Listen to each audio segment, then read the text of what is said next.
বাবারা হোক, মায়েরা হোক, যাই হোক, আপনারা চান আপনাদের সংসারে কল্যাণ হোক? অবশ্যই। কি চান কি চান না? চান। তাহলে আপনাদের আজকে 4টে মন্ত্র বলে দিয়ে যাব। ওই মন্ত্রগুলো যদি জীবন দিয়ে পালন করতে পারেন, আপনাদের সংসারে উন্নতি হবেই হবে। কি মন্ত্র বলবো নাকি? কোনো টোটকা বিদ্যে নয়, একেবারে ভালো বিদ্যে, শাস্ত্রবিদ্যে বলবো নাকি মায়েরা? তাহলে শুনে রাখো, 4টে মন্ত্র জীবন দিয়ে পালন করবে। 4টে মন্ত্র কি বলে? মাতৃদেবো ভব, পিতৃদেবো ভব, আচার্য দেবো ভব, আর অতিথি দেবো ভব। মানব জীবনে 4জনকে সঠিকভাবে সেবা করতে হয়। আমরা সেবাটা করি না, তাই আমাদের সংসারে কল্যাণ নেই। প্রথম 2জন, মাতৃদেবো ভব, পিতৃদেবো ভব, মানে বাবা মা। বাবা মাকে যদি কেউ সঠিকভাবে সেবা না করে এবং বাবা মার সঠিক পরিচর্যা যদি কেউ না করে, শ্রদ্ধা না করে, তার সংসারে কোনোদিন উন্নতি হতেই পারে না, কোনোদিন হবে না। 2জন। 3 নম্বর হচ্ছে আচার্য দেবো ভব, মানে যার কাছে তুমি শিক্ষা করেছ, যার কাছে গান বাজনা শিখছো, যার কাছে ক্যারাটে শিখছো, পড়াশোনা শিখছো, স্কুলের গুরু, আঁকার গুরু, গানের গুরু, নাচের গুরু, যেই গুরু তোমার জীবনে যে গুরু হিসেবে আসবে, সেই গুরু হিসেবে যিনি আসবেন তিনি তোমার পূজনীয়, তাকে তোমার সেবা করতে হবে। এটা 3 নম্বর। আর 4 নম্বর কি? 4 নম্বর হচ্ছে অতিথি দেবো ভব, যিনি তোমার বাড়িতে অতিথি হয়ে আসবেন।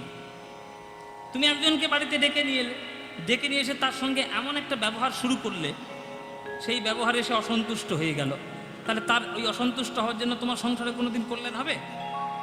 জীবনে কল্যাণ হবে? জীবনে হবে না। তোমার যদি তাকে ভালো না লাগে, তুমি তাকে আনলে কেন? প্রথম কথা।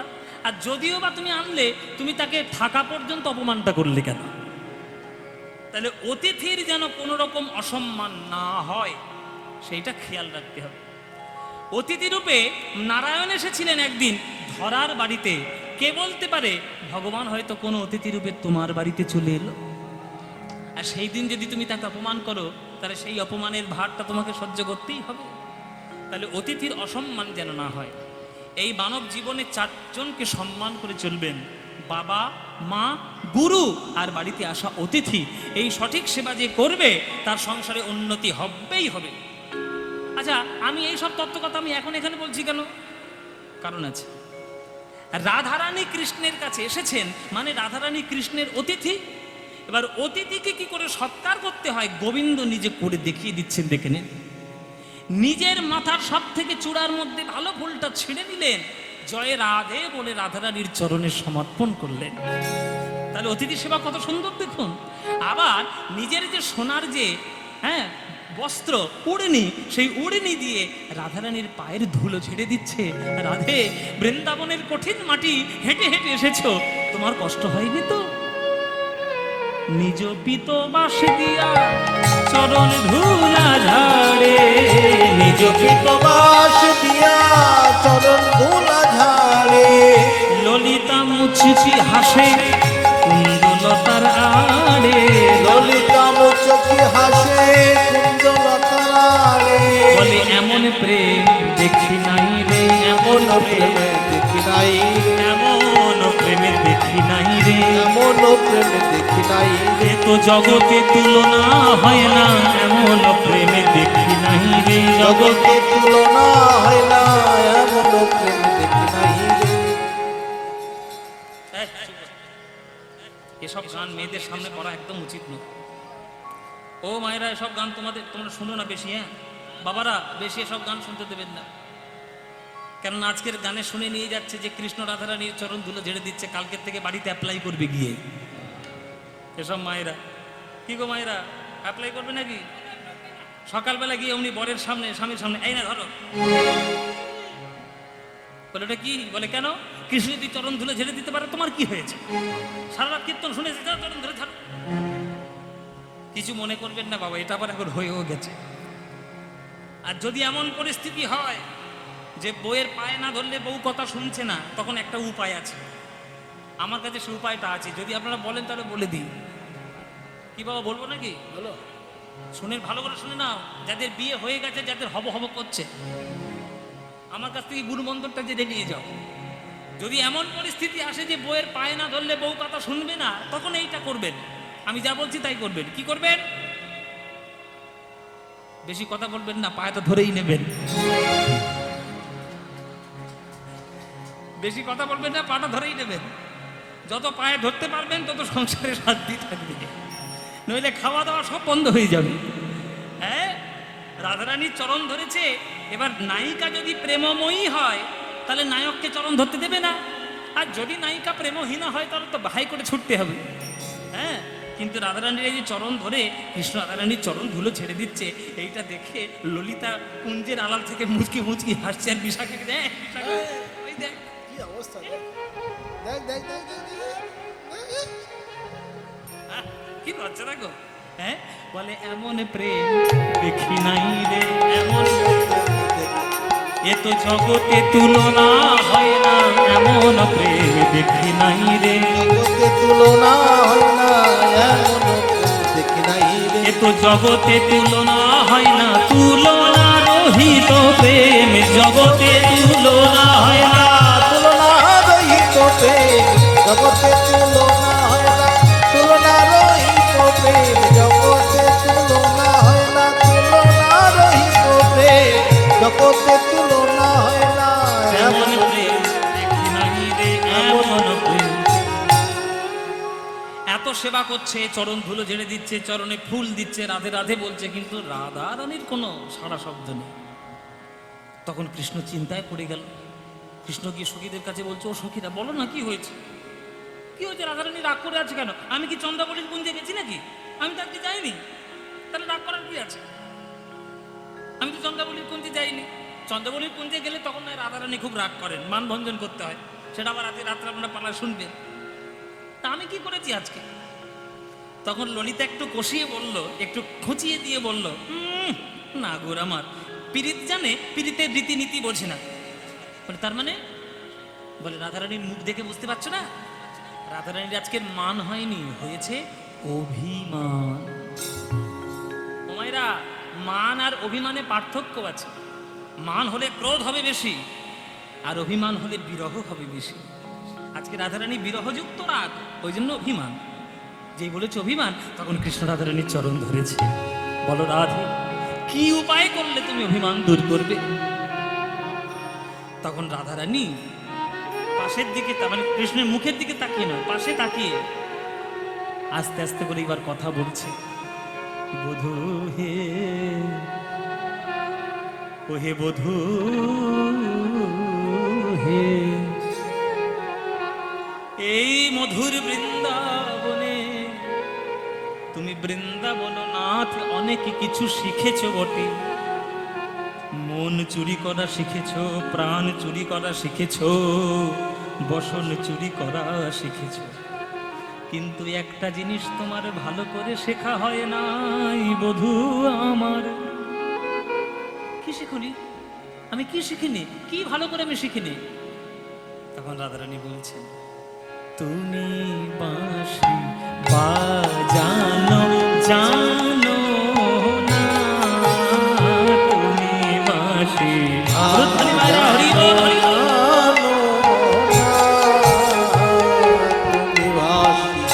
বাজানো জানো না, তুমি বাঁশি জানো জানো তুমি জানো না, তুমি জানো না, তুমি জানো না, তুমি জানো না, তুমি জানো না, তুমি জানো না, জানো না, তুমি জানো না। বধূ, অসময়ে বাজাও বাঁশি, পরাণ মানে না। অসময় বাজাও বাঁশি, পরাণ মানে না। শোনো, আমি যখন বৈশা থাকি গুরুজনার মাঝে গো, আমি যখন বৈশা থাকি গুরুজনার মাঝে, কালার বাঁশি বাজে তখন বাজে তখন আমি মরি লাগে। ওগো কালার বাঁশি বাজে তখন আমি মরি লাজে। কালার বাঁশি বাজে তখন আমি মরি লাগে। তুমি ওপার হইতে বাজাও বাঁশি, এপার হইতে সুরি। ওপার হইতে বাজাও বাঁশি এপার হইতে শুনি। অবলা কামিনী আমি সাঁতার নাহি জানি। অবলা কামিনী আমি সাঁতার নাহি জানি। ওই যে মান্নাদের একটা গান আছে না, যে এই কুলে আমি আর ওই কুলে তুমি, মাঝখানে নদী ওই বয়ে চলে যায়। আর গান শোনেননি? মানে এই কুলে আমি ওই কুলে তুমি, মানে রাধারানী বলতে চাইছেন যে এই কুলে আমি মানে কৃষ্ণ বাদিনীর কুলে, শ্বশুর কুলে আমি, আর ওই কুলে তুমি, প্রেমের কুলে তুমি। তোমার আর আমার মাঝখানে যে বিরহ নদী বয়ে চলেছে ব্যবধান হয়ে, সেই নদীতে সাঁতার দিতে সব সময় আমার দ্বারা সম্ভব নয় বধূ। তুমি কেন বোঝো না? ওইবার থেকে তুমি হট করে বাঁশি বাজিয়ে দিয়েই খালাস। এইবার থেকে আমি বাঁশি শুনে কি কষ্ট পাই তুমি কি জানো? মনে করো আমি রান্না করতে বসেছি, আমি রান্না করছি, তুমি ওইবার থেকে বাঁশি বাজিয়ে দিলে, এবার আমি কি করব? না রান্নাটা বন্ধ করতে পারছি, না তোমার কাছে যেতে পারছি, না এই কুল না ওই কুল, মাঝখানে আমি জ্বলে পুড়ে মরে যাচ্ছি।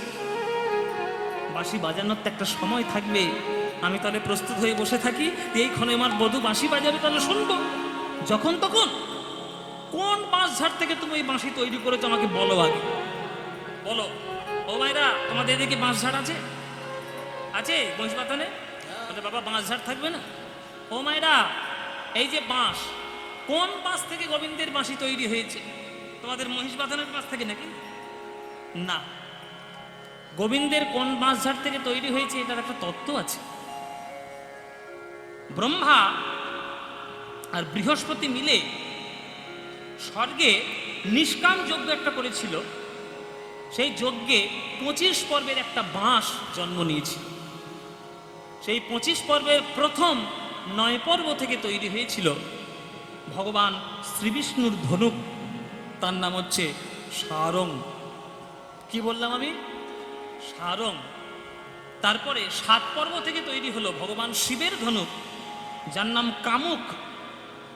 5 পর্ব থেকে তৈরি হলো ভগবান শ্রীরামের ধনুক, যার নাম কোদণ্ড। আর অর্জুনের ধনুক তৈরি হলো 3 পর্ব দিয়ে, যার নাম গান্ডীব। তাহলে 9, 7, 5, 3 যোগ করলে কত হবে? 9, 7, 5, 3 যোগ করলে কত হয়? 24। তাহলে 25 থেকে 24 চলে গেল, বাকি থাকলো কত? 1। ওই অগ্রভাগের যে 1 পর্ব বাকি রইল, ওই বাকি পর্ব দিয়ে গোবিন্দের সেবায় 3টে টুকরো করে গোবিন্দের চরণে 3টি বাঁশি জন্ম হয়ে গেল। তোমরা বলো গোবিন্দের বাঁশি, গোবিন্দের কিন্তু 3খানা বাঁশি, 3টে বাঁশি বাবা। একটা বেনু, একটা বংশী, একটা মুরলী। বেনু কখন বাজে? গোষ্ঠে বাজে, সকালবেলার গোষ্ঠে আর ফেরার গোষ্ঠে। আমি আগামীকাল 4টে থেকে উত্তর গোষ্ঠ গাইব, তখন পদ গাইতে হবে, চাঁদ মুখে দিয়া বেনু, নাম লইয়া সব ধেনু। তাহলে বেনু বাজবে সকাল সন্ধে। আর বংশী বাজবে কখন? সারাক্ষণ প্রেম লীলায় বংশী বাজে। আর মুরলী বাজবে কখন? একমাত্র রাস লীলার মধ্যে মুরলী বাজবে। তাহলে গোবিন্দের 3খানা বাঁশি। মায়েরা খাতাপত্র নিয়ে বসে যাও, তোমাদের মাধ্যমিক পরীক্ষা আমি আজকে নেব, ভালো করে শুনে নাও। গোবিন্দের 3খানা বাঁশি, কি কি নাম বললাম? বেনু, বংশী আর মুরলী। তাহলে বেনু কাকে বলে? যে বাঁশিটা 12 আঙুল লম্বা, 6টি ছিদ্র যুক্ত, তাকে বলে বেনু। যে বাঁশিটা 17 আঙুল লম্বা, 8টি ছিদ্র যুক্ত, তাকে বলে বংশী। যে বাঁশিটা 2 হাত লম্বা, মাত্র 4টি ছিদ্র যুক্ত, তাকে বলা হয় মুরলী। মনে থাকবে? মনে থাকবে কি? হ্যাঁ, থাকবে থাকবে। কারণ মনে থাকবে না, সব এইখান থেকে শুনেছে, ওই প্রান্তে বার করে দিয়েছে। ও মায়েরা বলতে পারবে? কই বলো দেখি বংশীর কটা ছিদ্র? এই দেখ, চুপ করে বসে আছে, মানে কেউ শোনেনি। কটা ছিদ্র? 8টা। কত আঙুল লম্বা? 17, হ্যাঁ, এই কয়েকটা জন ঠিক শুনেছে। এদের পরীক্ষাতে অভ্যেস আছে। ও মাইরা, মুরলি কত হাত লম্বা? 2 হাত। ছিদ্র কটা?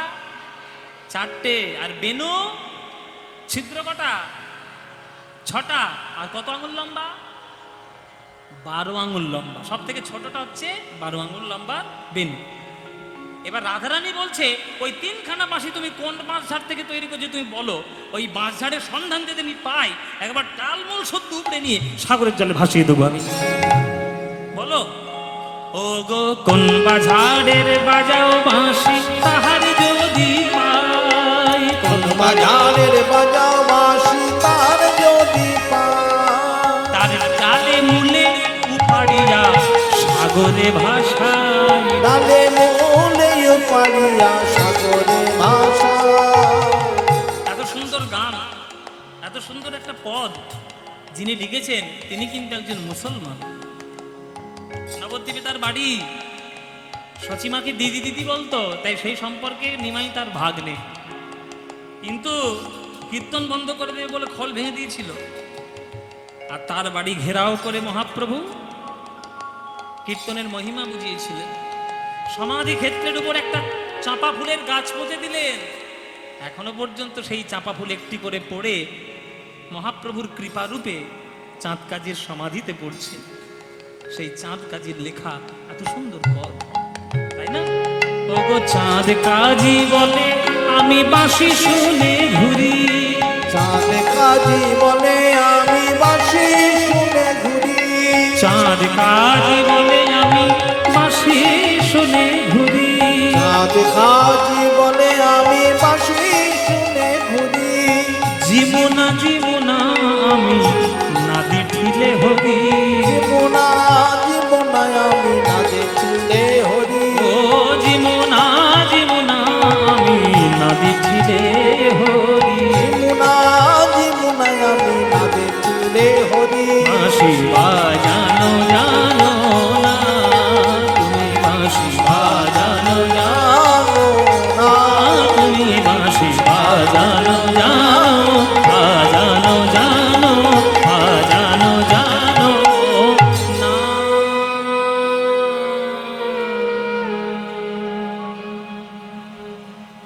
তখন গোবিন্দ বলতে, ঠিক আছে আমি বাঁশি বাজাতে জানি না, ভালো কথা। আমি এতদিন ধরে বাঁশি বাজাচ্ছি, আজ পর্যন্ত বৃন্দাবনে কেউ বলেনি আমি বাঁশি বাজাতে জানি কি জানি না। তুমি বলছো আমি জানি না, তাহলে আমি যখন জানি না তাহলে বলো রাধে কি করব? বাঁশি বাজানো বন্ধ করে দিই? যেই বলেছে বাঁশি বাজানো বন্ধ করে দিই, এবার রাধা রানী এসে গোবিন্দের পায়ে পড়েছে যে বধূ আর কিছু করো বা করো, বাঁশি বাজানোটা বন্ধ করো না। কেননা যতই আমি শ্বশুর কুলে থাকি না কেন, ওই বাঁশির শব্দ শুনে এই রাধারানী পরাণে বেঁচে থাকে। যদি তুমি একবার বাঁশি বাজানো বন্ধ করে দাও, যেই ক্ষণে বন্ধ করবে আমার প্রাণ সেই দিন চলে যাবে বধূ। ওহো, তা আমি কি করব? বাজালে বলছো থাকতে পারছো না, না বাজালে বলছো বাঁচবে না, আমি কি করব? তুমি একটাই জিনিস করো বধূ, কি? আমাকে বাঁশিটা শিখিয়ে দাও। কেমন করে তুমি বাঁশি বাজাচ্ছ আমাকে শিখিয়ে দাও। তুমি বাঁশি বাজাবে? তুমি বাঁশি শিখে কি করবে? বলে কি আর করব, আমার নাম নিয়ে যখন তখন তুমি বাঁশি বাজাও, তোমার নাম নিয়ে আমিও বাড়িতে গিয়ে যখন তখন কৃষ্ণ কৃষ্ণ বলে বাঁশি বাজাবো। তখন ঠেলাটা বুঝবে যে আমার নাম নিয়ে আমার যখন তখন জ্বালা দেওয়ার যন্ত্রণাটা কেমন সেটা তুমি বুঝবে। ও, আমাকে জব্দ করার জন্য তুমি বাঁশি শিখবে? ঠিক আছে, প্রেমের কাছে যদি জব্দ হতেই হয় তাতে আনন্দের আর দুঃখের কি? আনন্দই আনন্দ। ঠিক আছে, আমি তোমায় বাঁশি শেখাবো। বলো রাধে, আমার 3খানা বাঁশি কোনটা তুমি শিখবে? বেনু শিখবে, বংশী শিখবে, না মুরলী শিখবে? রাধারানী মনে মনে ভাবছে কোন বাঁশিটা শেখা যায়। ও মায়েরা, যদি মুরলী শিখি তাহলে মুরলীর 4টে ছিদ্রে, আর 4টে ছিদ্র শিখলে আমি 6টাও বাজাতে পারবো না, 8টাও বাজাতে পারবো না। আর যদি 6টা শিখি হয়তো 4টে বাজাতে পারবো, কিন্তু 8টা তো বাজাতে পারবো না। তাহলে 8খানা যদি বাঁশির ছিদ্রযুক্ত বাঁশিটা শিখে নিই, তাহলে 4টেও বাজাতে পারবো আর 6টাও বাজাতে পারবো। তাহলে বধূ, 3খানা বাঁশির মধ্যে ওই বংশীটা তুমি আমায় শিখিয়ে দাও, ওই বংশীটা আমি শিখবো। তাই ঠিক আছে, আমি তোমায় বংশী শেখাবো। এবার এই বংশীর 8খানি ছিদ্র। বাহ, এই কি সুন্দর একটা ফুলের বংশী করে দিয়ে গেছে আমার এক মা। এই আজ বংশীটা কাজে লেগে গেল, কাজে লেগে যাবে। এই বংশীর 8খানি ছিদ্র। এই 8খানি ছিদ্রের প্রত্যেকটি ছিদ্রের আলাদা আলাদা গুণ আছে। সেই আলাদা আলাদা গুণগুলো এইবার আমি গানের মধ্যে বলবো। তোমরা দরকার হলে মুখস্থ করে নাও, দরকার হলে লিখে নাও। গানটা শেষে কিন্তু আমি ধরবো কোন ছিদ্রের কোন গুণ। হ্যাঁ, পাস যে করতে পারবে তার জন্য গিফট আছে, আর যদি পাস না করতে পারবো তাহলে কি হবে সে বুঝে নাও। হ্যাঁ হ্যাঁ, বলো মায়েরা, মুখস্থ করে নেবে তো? ভালো করে শুনবে। চলো গাওয়া যাক গানটা।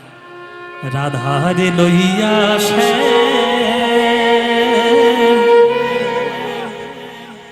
রাধারে লইয়া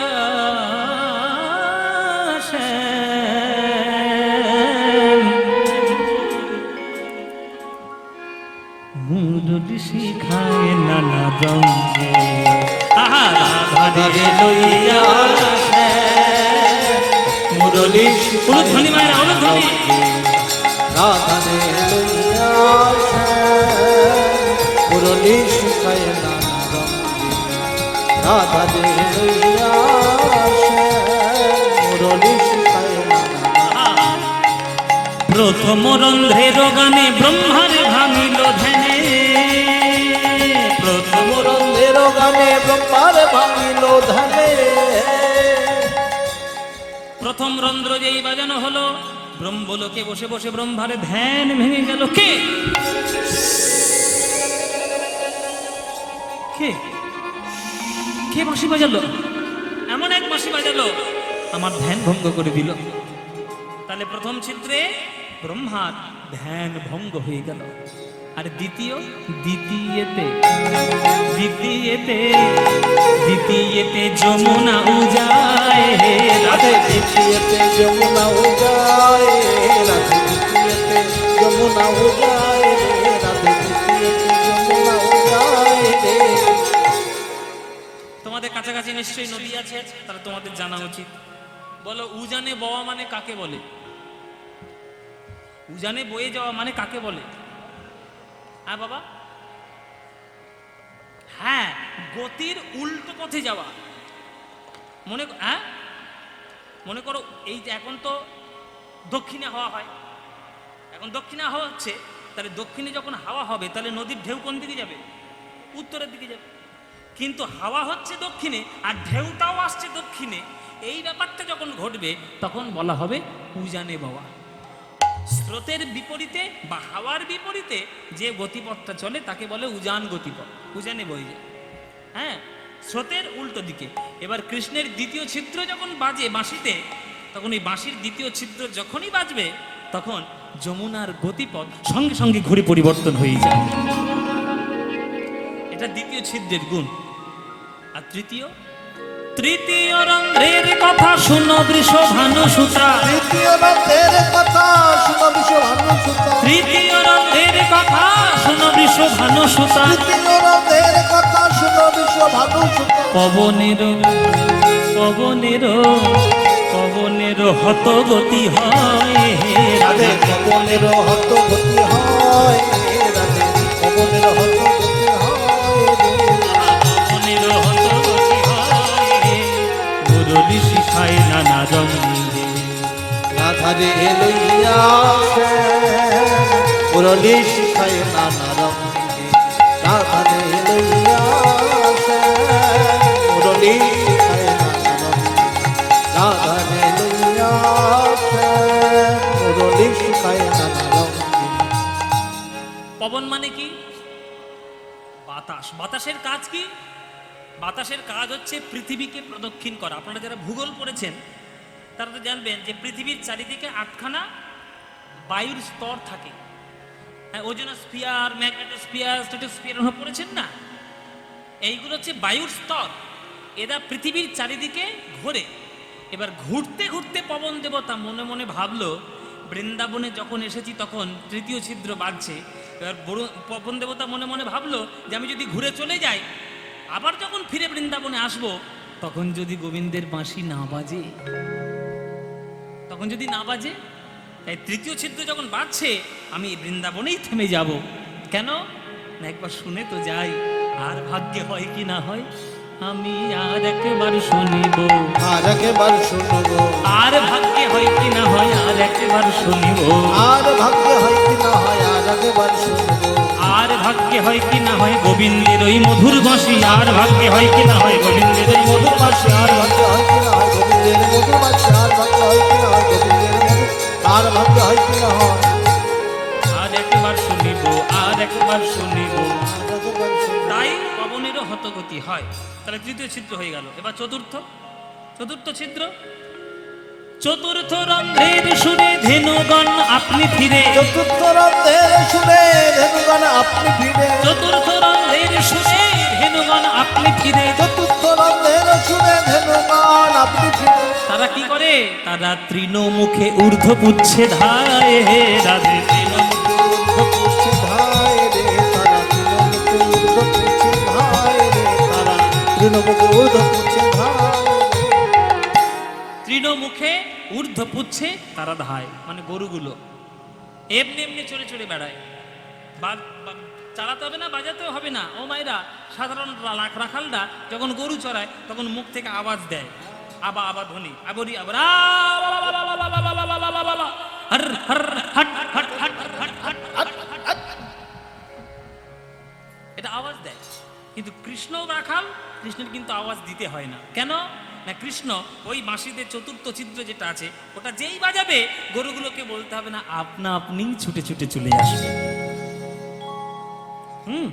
তাহলে চতুর্থ ছিদ্র হয়ে গেল। এবার পঞ্চম রন্ধ্রের গানে গোপিকার বিধে প্রাণে, পঞ্চম রন্ধ্রের গানে গোপিকার বিধে প্রাণে, পঞ্চম রন্ধ্রের গানে গোপিকার বিধে প্রাণে, পঞ্চম রন্ধ্রের গানে গোপিকার বিধে, তারা আলু থালু পাগলিনী ধায়, আলু থালু পাগলিনী ধায়, ও আলু থালু পাগলিনী ধায় হে, আলু থালু পাগলিনী ধায় রে।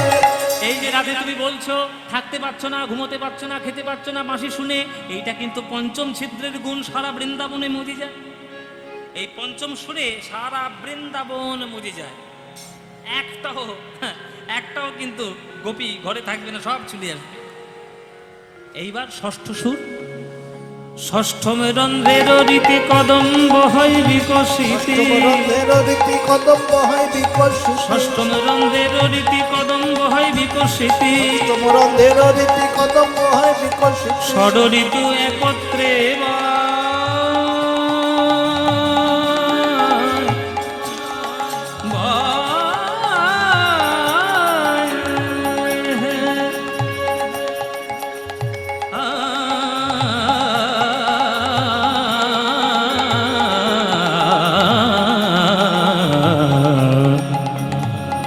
सुखद बसंत चलाता है, सनि धनि धनि ध धनि रे धनि नि ध नि ध नि ध नि ध नि ध नि ध नि ध नि ध नि ध नि ध नि ध नि ध नि म ग म ग धनि ध धनि ध म ध म ग म ध नि ध ध ग म ध नि ध ध ग म ग म ध नि ध ध ষড় ঋতু একত্রে। ও মাইরা, এখন তো শ্রাবণ মাস, চারিদিকে কদম ফুল ফুটছে না? এবার তো ফুটতে শুরু করবে, কেননা বর্ষাকালে কদম ফুল ফোটে। কিন্তু গোবিন্দের যখন ষষ্ঠ ছিদ্র যেই বাজবে, ও বলতে হবে না, ও আপনা আপনি কদম ফুল ফুটবে। সে বর্ষাকাল হোক, গ্রীষ্মকাল হোক, আর শরৎকাল শীতকাল হোক। কেননা গোবিন্দের বাঁশির জন্য বৃন্দাবনে ষড় ঋতু একসঙ্গে একত্রিত বাস করে বৃন্দাবনের কুঞ্জে। হ্যাঁ, এবার সপ্তম রন্ধ্রের গানে পাষাণ দ্রবিল গুণে, সপ্তম রন্ধ্রের গানে পাষাণ দ্রবিল গুণে, সপ্তম রন্ধ্রের গানে পাষাণ দ্রবিল গুণে, সপ্তম রন্ধ্রের গানে পাষাণ দ্রবিল গুণে, পাষাণ সে আপনি জলময় হে রাধে, পাষাণ সে আপনি জলময় রে রাধা। পাষাণ মানে কি?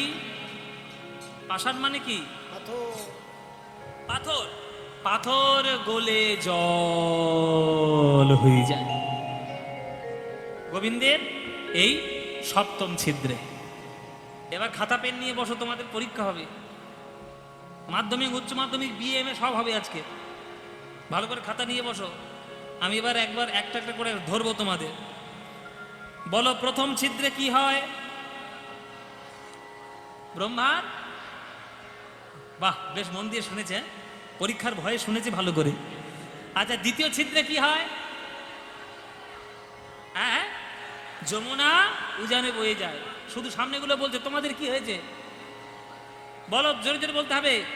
বলো, তৃতীয় ছিদ্রে কি হবে? তৃতীয় ছিদ্রে পবন দেবতা থেমে যায়। চতুর্থ ছিদ্রে, হ্যাঁ নাম্বার কেটে নেবো কম বলতে থাকলে, গরুগুলো। আচ্ছা, পঞ্চম ছিদ্রে গোপীরা ছুটে ছুটে আসে। ষষ্ঠ ছিদ্রে কি হয়? হ্যাঁ, ষষ্ঠ ছিদ্রে কি হয়? ষড় ঋতু। হ্যাঁ, এই যে ঠিক বলেছে, ষড় ঋতু একসঙ্গে বয়ে যায়, তাই তো। এবার সপ্তম ছিদ্রে কি হয়? 7 নম্বর কি হয়? পাথর গলে জল হয়ে যায়। ব্যাস, তাহলে হয়ে গেল তো সবগুলো।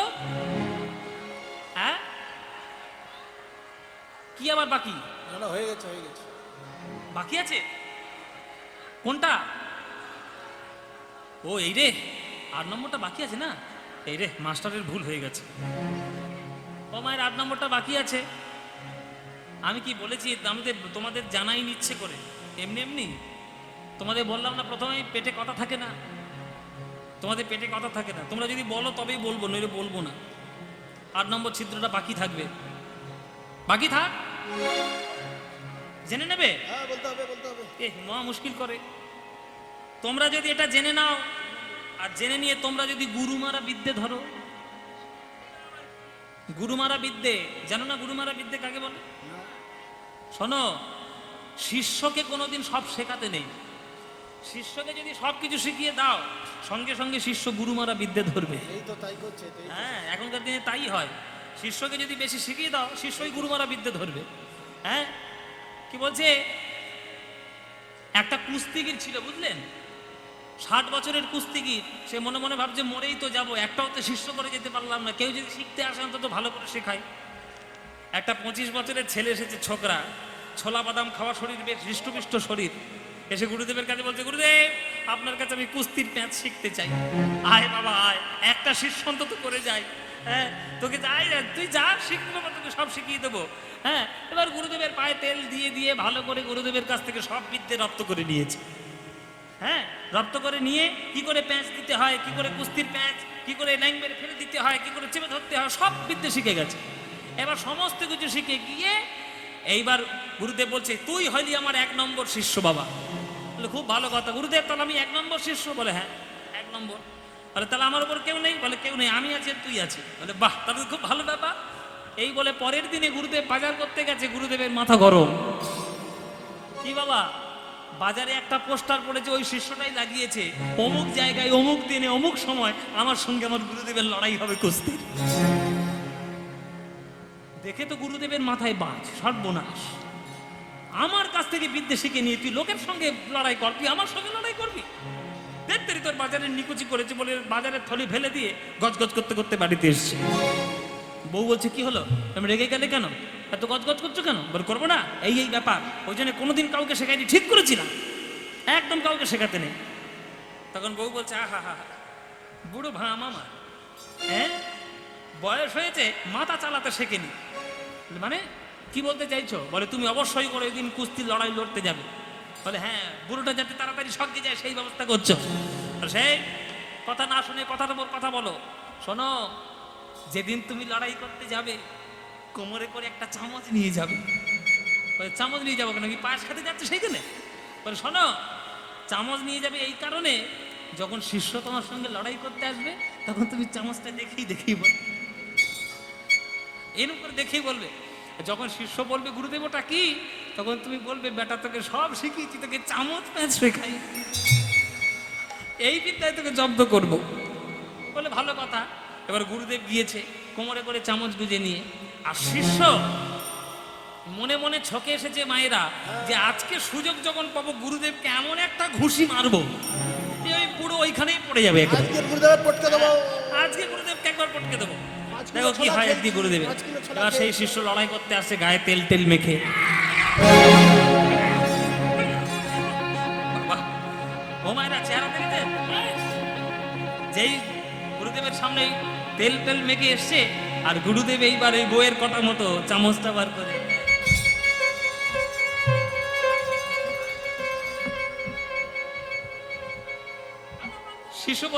শিশু বলছে গুরুদেব ওটা কি?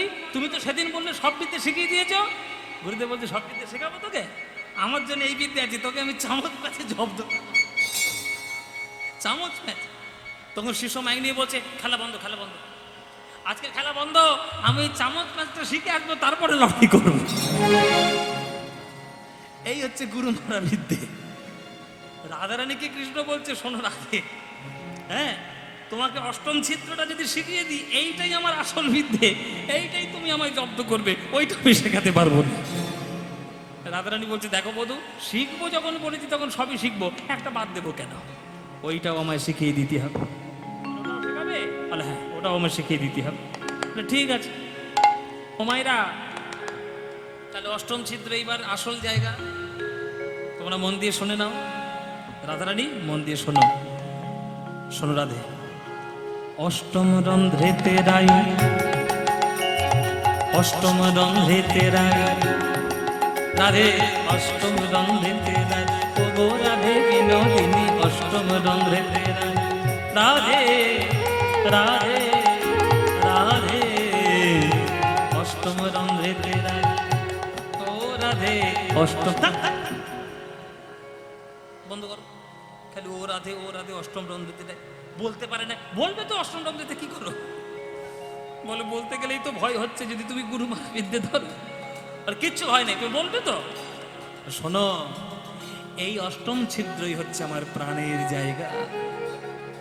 অষ্টম রন্ধ্রে তেরাই আমি তোমার নাম গাই, অষ্টম রন্ধ্রে তেরাই রাই নাম গাই। অষ্টম রন্ধ্রে তেরাই আমি তোমার নাম গাই, অষ্টম রন্ধে তেরাই আমি তোমার নাম গাই। জয় রাধে জয় রাধে, রাধে জয় রাধে, জয় রাধে জয় রাধে, রাধে জয় রাধে, অষ্ট সখীর শিরোমণি রাধে জয় রাধে, অষ্ট সখীর শিরোমণি রাধে জয় রাধে, বৃন্দাবন বিলাসিনী রাধে জয় রাধে, বৃন্দাবন বিলাসিনী রাধে জয় রাধে, ওগো মহাভাব স্বরূপিনী রাধে জয় রাধে, মহাভাব স্বরূপিণী রাধে জয় রাধে, ওগো প্রেমকান্তা চূড়ামণি রাধে জয় রাধে, প্রেমাকান্তা চূড়ামণি রাধে জয় রাধে, জয় রাধে জয় রাধে জয় রাধে জয় রাধে জয় রাধে, জয় রাধে জয় রাধে, জয় রাধে জয় রাধে জয় রাধে, রাধে জয় রাধে। এই সুরটা গাইতে নেই, গাইলেই মনে করবে উঠে যায়, বলে গান শেষ হয়ে গেছে। গান এখনো শেষ হয়নি, 2 মিনিট বাকি আছে। গান 2 মিনিট এখনো বাকি আছে, পরবর্তী সম্প্রদায় আসছে, আপনারা তাদের গান শুনবেন, কিন্তু আমার গান এখনো 2 মিনিট বাকি। অষ্টম রন্ধ্রে তেরাই আমি তোমার নাম গাই, অষ্টম রন্ধ্রে তেরাই আমি তোমার নাম গাই, মোর বংশী এত গুণ ধরে, মোর বংশী এত গুণ ধরে, বংশী বদনে কয় বংশী শিক্ষা তারে কয়, বংশী বদনে কয় বংশী শিক্ষা তারে কয়, না শিখালে শিক্ষা বলি কারে রাধে, না শিখালে শিক্ষা বলি রাধে রাধে কারে, শিক্ষা বলি কারে রাধে।